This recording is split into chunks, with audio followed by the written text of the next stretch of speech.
Mahilig ka bang magsariling sikap araw-araw? Lagi mo bang ginagawa? Lagi mo bang nilalaro yan? Aminin!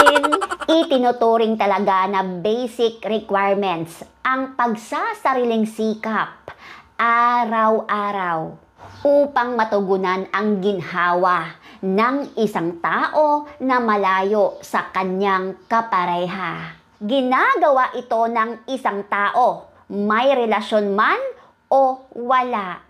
Alam nyo, sa totoo lang, pareho ito ginagawa ng babae o lalaki. Pero napapansin mo na hindi umaamin ang iba dahil iniiwasan nila ang paksang ito. Lalo na sa mga kababaihan, aminin mo na, Inday. Lalo na sa iba, iniiwasan talaga nila ang paksang ito dahil sa kanilang mga kultura. Pero sabi ng medical expert, normal lamang ang pagsasariling sikap. Isa itong healthy expression na walang side effects. Dagdag pa ng medical expert, nakakadagdag daw ito ng kasiyahan sa isang tao at nakakawala ng stress. Alam mo ba na walang tiyak na bilang kung ito ay kinahihiligan mo na araw-araw? Ayon sa mga eksperto, walang dapat na ipag-alala kung palagi mong ginagawa ang iyong activity. Halimbawa, sa isang araw ay makatatlo ka, as long as na ikaw ay kaya mo pa at physically fit ka. Maliban na lamang kung pagod ka na. Naku naman dudong, ipahinga mo naman yung kamay mo. Sige ka, mapapas mo yan.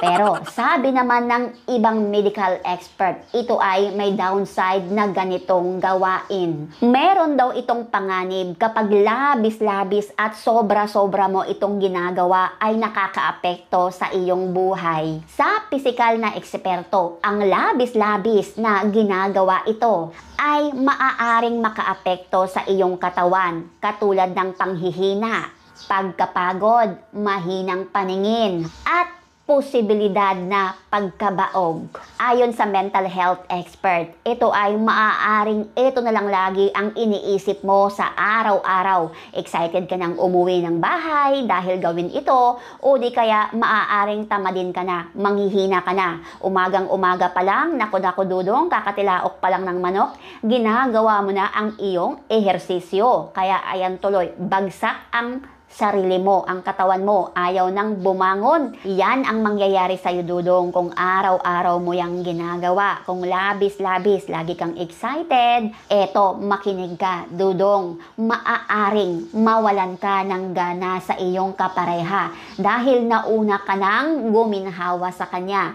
Siya ay hindi pa, kaya ayan, kawawa naman tuloy si Inday na pag-iwanan na. Kasi lagi kang nauuna, ayan dudong. Kaya kung ikaw ay meron ka ng kinakasama sa buhay, minamahal, meron ka ng partner, iwasan mo na yan. Huwag mo nang gawin yan. Kasi, di ba, may kinakasama ka naman. Kaya ayan ha.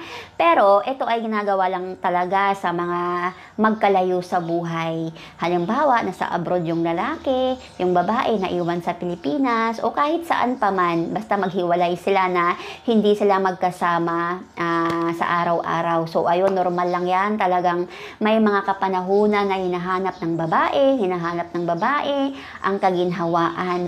Di ba?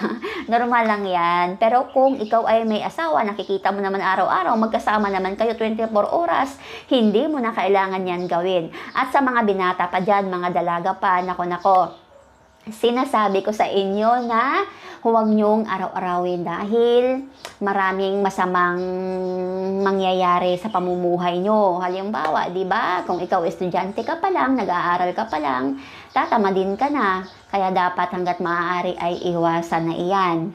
Diba? So, ayun lamang ang aking ibabahagi ang tips ni Balti tungkol sa, alam nyo na kung ano yon, kayo na ang bahalang umintindi. So, ayun. At naway, meron kayong natutunan.